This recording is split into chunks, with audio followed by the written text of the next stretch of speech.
So meanwhile, a group of bipartisan senators said to be backing a bill that would block the president from ending Title 42 without a plan to replace it. Senator Tom Cotton, Republican in Arkansas. Senator, good morning to you. I'm looking at a list here. Mark Kelly wants an answer on this.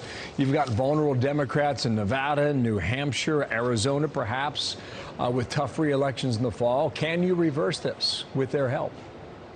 Well, Bill, that's exactly what we're trying to do. I think it's well said that these are vulnerable Democrats, not necessarily moderate Democrats. The Biden administration decision not just to stop the public health emergency order at our border, but to announce it a month in advance is insane. A lot of the damage has already been done. The word has now gone out around the world. Human traffickers and drug cartels are telling people that the public health emergency order is over in America, that you can get there and you can get in. I'm afraid that that's exactly what's going to happen. But we're insisting that the Biden administration wants to continue to say that there's a public health emergency, and that's why they have to have $10 billion more to spend, or that's why toddlers have to wear masks on airplanes, or kids at Head Start programs have to wear masks. They don't get to say that there's not a public health emergency at the border and let in millions more illegal aliens. I would add the airlines to that as well, and public transportation. I want you to listen to Secretary Mayorkas. He was on CBS News last night talking about their preparation for the removal of Title 42. It's very difficult to predict what that migration will be, but we are planning for different scenarios. We are then at the border surging resources. What distinguishes us from the past is the fact that we will not implement policies of cruelty that disregard our asylum laws. We are rebuilding a system that was entirely dismantled.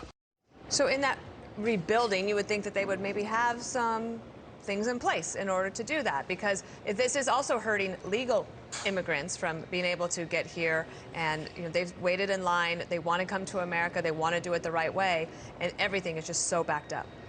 Yeah, Dana, that is nothing but political talking points. Just remember, it's the same gang of Joe Biden and Alejandro Mayorkas and all the rest that brought 2 million illegal aliens in our country last year. I guess they're not satisfied with a one-time record, though. They want to break their own record now.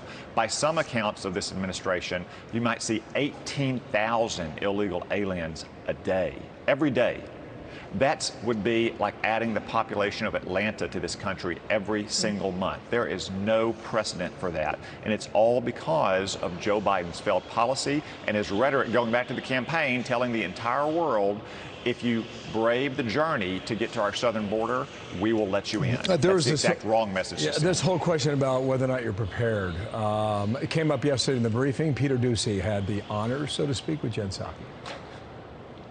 Our team in Texas is saying that you guys are starting to give smartphones to border crossers, hoping that they'll use the phones to check in or to be tracked. Which part of that is supposed to deter people from crossing illegally? You, of all people, since you've asked me a range of questions on this topic over time, would recognize that we need to take steps to ensure that we know where individuals are. So they're going to get phones. I think the follow-up from Peter was, they can just throw them away if you want. Yeah, Bill, the problem with this administration is that they think the role of our government at the border is to facilitate illegal aliens into the country, to make them get in faster and relocate them more easily, as opposed to actually protect our borders and send them back. Remember, they're allowing America to be treated as suckers. The administration are not fools. They know exactly what they're doing.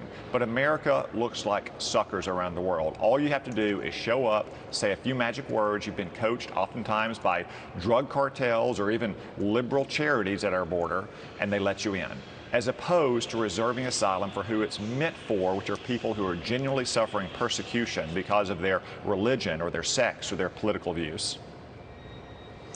Indeed, and that's one of the reasons that, some people are seeing waits of up to like 1,000 days in order to just get a hearing. So it is not, they're not prepared. And I don't think it's very hard to predict what's going to happen. Senator, please come back soon, okay? Tom